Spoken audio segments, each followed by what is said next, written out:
Hey guys, Viren here, and with me today, Tini. Hi. And in this video, we will be talking about divorce issues and a few marital issues, being lawyers, and we do mainly divorce and family matters. So yeah, the first topic that we want to talk about will be pre-marriage counseling.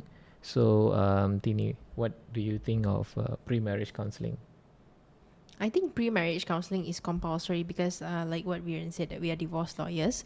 So we have seen a lot of divorce cases and where people actually rush into marriage without knowing what a marriage is in the first place. And then also there are talks that currently in Malaysia, non-Muslims are not required to attend pre-marriage counselling, but there are talks now because the divorce cases has been the statistic of divorce cases is increasing Because of MCO, the lockdown. MCO and all that, and then it's really alarming right now. So there are actually talks. The government is actually, there are talks that they want to implement premarital counselling to non-Muslims as well. Because for Muslims, I believe it's compulsory, for compulsory, Muslims yes, exactly. couple. That's why. Only for So non-Muslim right Muslims now not is require. not compulsory. Then after that, so it's like they're actually more than a marriage is more than the couples actually need to know what they actually sign up for lah, like not just go to JPN and then sumpah and then get done with it. That's what a lot of people say lah. Sadly.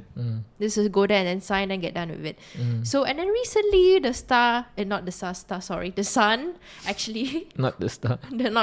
the Sun actually wrote an article, I to pre-marriage costs, and our Viren here is actually being quoted in the Sun as well. Yes. So we shared the article here. Yes. And so Viren, you said yes to pre-marriage costs. So what do you think? Why do you say yes? Yes. The very nice who's the author again? Miss Tarani Nair. Miss Tarani, very nice. She interviewed me, and she asked me a lot of questions lah. Basically, what is basically my opinions, whether pre-marriage counselling is necessary or is it redundant and a waste of time. But basically, what my opinion as a divorce lawyer lah, you can say that we handle mostly divorce matters. I said yes, because the upside, the benefits of attending a pre-marriage counseling, at least to my opinion, is more than the downside, if any. Number one, I think what the pre-marriage counseling or session should give, basically the syllabus lah. They should teach about the finance, like what's the difference as a single person to handle your finance as an individual, and now that after you're being committed to someone or have children, have properties together, have loans together, what should you expect? Actually, more couples now actually, although they're married, but they still live as if they are single. So the way they spend, they still didn't actually take into account that they actually married. Yes, Yeah. which they don't realize. Like, to me, once you're married, even though you do a separate account, at the end of the day, it's indirectly, it's actually his money is your money and her money is your money. The money as well. Yes, together. because at the end of the day, it's your wife, and at the end of the day, is your husband. So if that person is in trouble, or that person misused his or her credit card, if that's your wife, if that's your husband, you still have to help him or her, right? So yes, you may say it's separate, but at the end of the day, it's actually indirectly is one. Because when you marry, it's married, you are basically one person. Yeah, and also worse is when they have children, but then like one couple is one of the spouse is like not really they still live as if they're they're single. So they spend all, like, okay, whatever I earn is just for me, so I don't care about you, I don't care about the children, you deal with the children lah. So I would just spend my own money. They're my new, I don't need a job, I don't need my parents, I've got great boots. So this is like, so that's why premarital course is actually important, like to let them know it's more than that. Like after To prepare them to prepare financially. themselves financially, like you need to know more about it, and also to actually like because mostly after they get married, then they'll buy a house together. Yeah, not all, but majority Will buy a house together, and usually they'll go take a joint loan together. So when once it's a joint loan, both are equally liable. The responsibility are both theirs. So But it's not just finance lah. What I told the son, it's not just finance actually. It's also expectation. Number one, I think during the counselling, you should really talk to the counsellor or talk to each other. Like for example, where you gonna live? Like, are you gonna remain in your rental home, or are you gonna move to your in-laws, or are you gonna immediately buy a house together? Like, what's the plan? what's the plan of that? It's very important. Not having a plan, like you just immediately go do the wedding, register in JPN. You don't even know where you're gonna stay. No financial planning. Don't even know children. How many children you To expect? have, Expectation.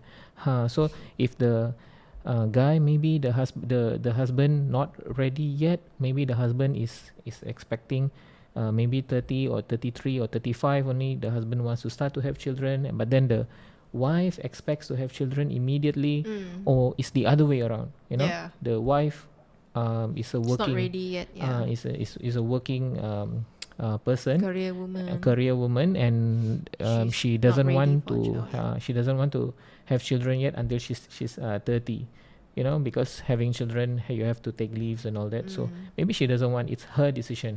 But if you don't let the other person knows, after marriage only you go and talk about this, it's a very risky move lah. Yeah, because there are actually some I encounter some like one spouse who want to have a child, another one they don't want at all. Like no, they think it's a lifelong commitment and they don't want to commit. Yeah. They rather like have say like no need lah, we just get married, no need children.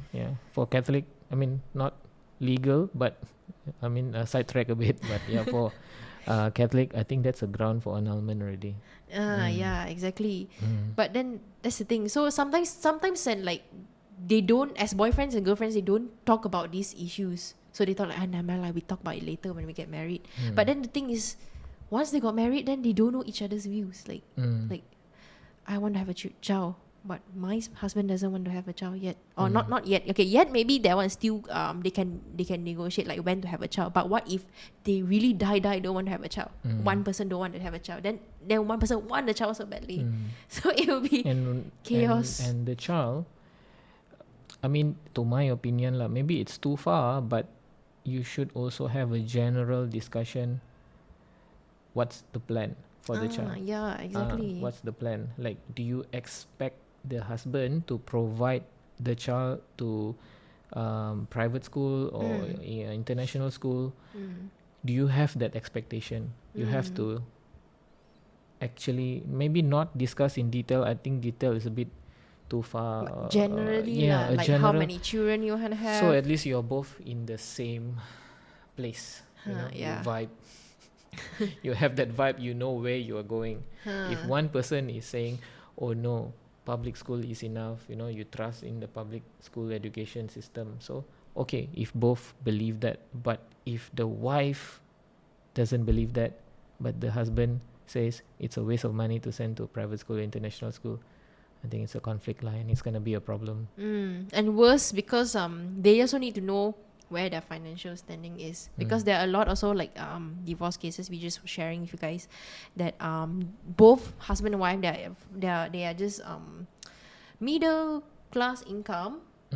But yes, of course, all of us want to send the children to the best school, the good schools lah. But and mostly in Malaysians' perspective, is like private school or international school is better than public school, which I'm not going to discuss. Yeah. It's subjective. Another I'm not going to video. discuss here. Yeah. But I mean, I understand that, of course.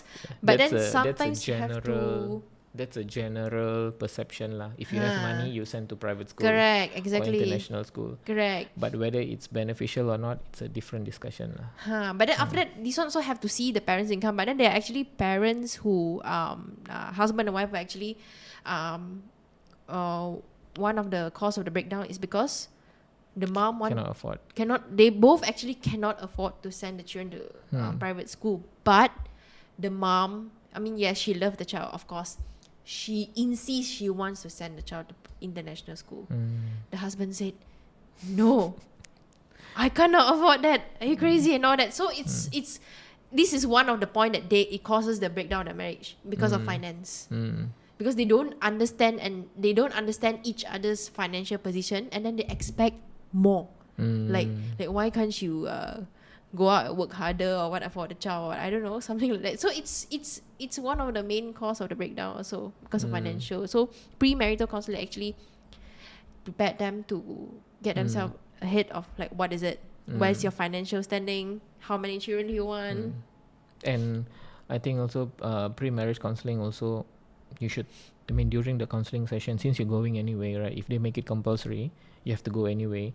So I think I don't know how they're gonna do it. Whether it's gonna be a syllabus done by the counselor, you know, like in school like that. Okay, today we talk about this. I don't know. I don't know whether they're gonna do that. I don't know how. But I think what they should talk about also will be like the expectation from the other side of the family. Especially for the Indian communities lah. I would say this because for Indian communities, I think it's very like Chinese, yes and no. Alright, like when couples get married, I think Chinese, from experience lah, Chinese families, they are not that they gives more space, I would say. Maybe it's individual by individual. Like it's individual by individual. but based on case, I would say if you marry someone from the Indian community, you have to ask either the girl or the husband, what am I how to prepare myself, like how do I prepare myself, because you love your boyfriend, right, or your girlfriend. So you should ask that question, what would your family expect of me?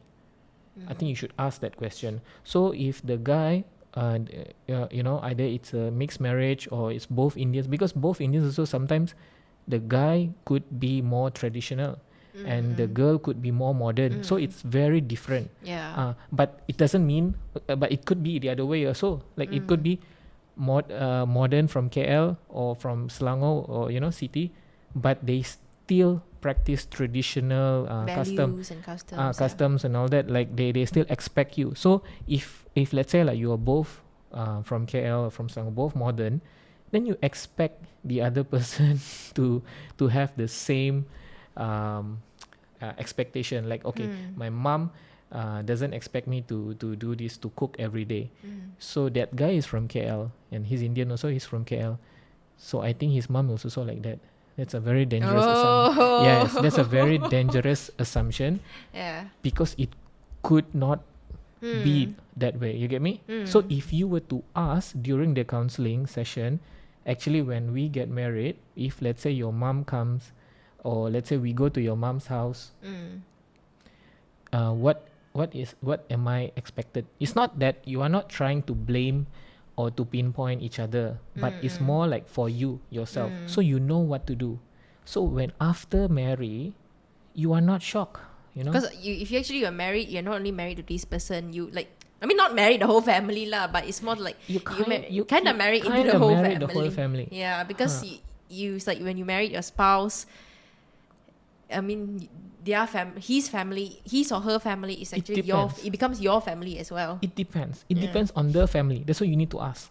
You need to discuss. Like what kind of some family, I think it's okay. Like they will leave you alone. You marry and then they will just meet you maybe once a month, or maybe they give you space and all that. Maybe 6 months once, or once a year. Christmas only, Deepavali only meet.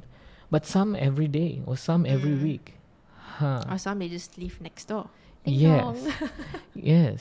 Yeah. So you need to ask. So after marry, so you know what to do lah. You're not. So they're not shocked because a lot of divorce cases also because breakdown of marriage is because of third party, but third party not adultery side, but Yes. because of family members. Yes, the mother-in-law, father-in-law, brother-in-law, sister-in-law. We have heard all of this lah. So it's not just oh, because you didn't cook, then the mother-in-law doesn't like you. Not really. It's stuff like um today we are throwing this the cousin's birthday, so you're expected to go for the family, but then that time you don't feel like going. So you have a long day. You have a long day. So you need to know in this situation, if you know before marry, you already know that Prepare the yourself. mother-in-law expects you to go, so you already have a mentality that when you are so tired, right, you are prepared to go. So it will not lead to fights because you know already. Yeah. But if you did not discuss this, you only found out after you got married, you will definitely fight lah, because you don't want to go. You don't want Because to go and you feel slowly- forced. Yeah. It's like before you signing up something, you already know what you're doing lah. So even though it's a negative thing, but you're prepared. So you have this mindset that, yeah, I signed up for this, so I have to go lah. Like they need to know how involved the spouse family members are in their relationship, because family members, even uncles, aunties, tend to have a lot of opinions. Yes. And they like to have opinions on you. I don't know. Anyway, I told her you have a restaurant. No, Mom, I don't have a restaurant. I work in a restaurant. Well, they don't have to know that. So they want to comment, give their opinions, and just so eventually like this one happy couple, right? Then all the words and all the opinions coming in, right? Maybe in the beginning it's fine, it's all right, but over the years when there are more commitments, there are more responsibilities, more stress to handle, and then all these opinions will not sound okay anymore. Slowly it will become heavy. Yeah. So just like that lah, like premarital counselling. What about the downside? Do you think there's any downside to pre-marriage counselling? Pre-marriage counselling is actually downside to it. I give you an example. Maybe some would say you already know, you have dated the person for like 10 years, right?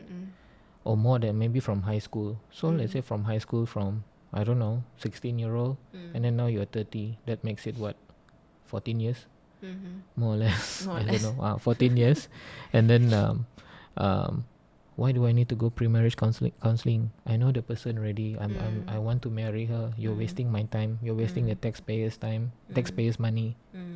What do you think? What do you say to those comments, to those opinion? But I mean, this pre-marriage counselling is just, it depends how long. It's not gonna be like months and months of I going think it takes through 1 or 2 days lah. it will take that.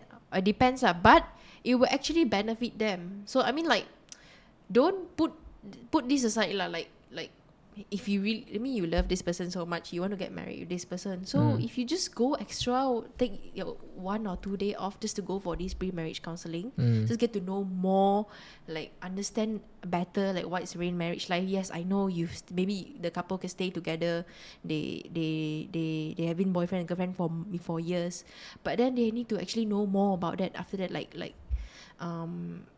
Maybe they have discussed it through, but then it's maybe it could be like some they went, then after that they sign in JPN, then tomorrow they still live the same day, same life as before. But they actually then there's nothing wrong also just to take few just hours off. 1-2 days extra, no Just harm take it lah. off, just to But get to know also, more about it. I would say also, we have to say, I mean, to those, say lah, I'm answering my own question lah, but to those, for me, I would say, maybe maybe to 1% it's a waste of time. Maybe because they really know each other already. But we cannot, like, how do we know which one it will be a waste, which one is saving time? Correct. It's actually it will be more beneficial to the majority whole. of it. Yeah, As as a a whole. as a whole. Because some will think that I don't need pre-marriage counselling and all that. It's a waste of my time and everything. Then there are things that you don't About you the don't person know. next to you, right? Maybe not to yours. you, but the person next to you. Or your spouse not sure, like, is this really like marriage? Like, maybe like again, like what we said, they need to discuss about financial and then children, and then after that the family members. It's more than that, like really get them to know, okay, this is it, you're getting married, so this is it. Is this really who you want to spend the rest of your life with? And then after that, I actually think, right, what do you think?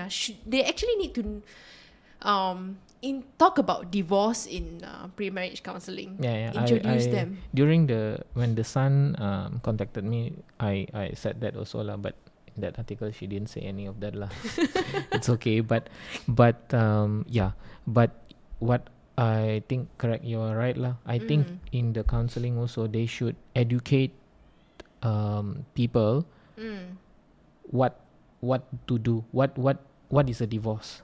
So that what is a people divorce? actually know, like, because like when you sign a contract, like I mean, marriage is a contract lah. You have all the you fulfill all the requirement lah. So marriage, let's say you sign a normal contract, you will have the terms and condition, but also in that contract you will put there clearly what happened if one party breach the contract, right?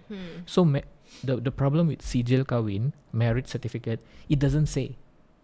It says A and B married to each other. That's it. A and B marry each other on this date or at this place at this time, witnessed by this, and then that's it. It doesn't say what happened if one person breach the contract, breach the marriage contract. So I think during counselling you should talk about that lah. But it's not more to like scare the couple, like, oh, if you get divorced like that. It's more to like educate them, like what happens, and because a lot of people don't know, like they just thought like they can get married today and then tomorrow they can just get a divorce so easy. Yes, which is not lah. Which is not exactly, because a lot of people also, when they contact us, they are asking for marriage for divorce lah, but the divorce is not the marriage is not within 2 years yet. So the registration to the date of divorce must be 2 years.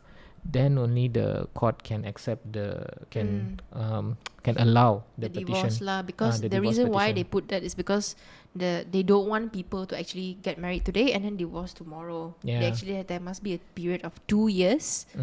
So the period of 2 years lah. There are exceptions, of course, but that's the general rule that you need to get married for at least 2 years. So even this basic thing for newlyweds, they don't know. They don't know. They don't know that you cannot, because they would think that, oh, we just sign lah because it's our life. It's our life, what? So we can do whatever we want. We sign today, get married. If I don't like you, or we get into an argument, I don't have any property with you, I don't have any joint loan with you, no house together, no children together, we just sign the divorce paper lah. Just get a divorce lawyer, get a lawyer and sign, go to court and get it done. No, you can't. It's not that simple. There are implications lah, which you need to know, and you need to understand why are these rules designed in such a way lah. In a way to protect you also lah. And so to the premarital course also should also introduce like your basic rights lah as a spouse. Like, what is it, like that, like the one that the divorce on, because most people don't know. Like when they come to us and ask about divorce, they don't know, like, oh, what's my right as a wife? Then they don't know. So this one actually should actually establish it there, but not like the way they have to put it, like in a very nice way. Not go and start lecturing that you're right as a wife. This sounds very scary and traumatizing, and then you actually, people might, maybe a crash course lah. Maybe just like a point form. This is your basic rights. Please know. Please know your basic rights. Yeah, exactly. It's like when you go to school, we learn sejarah.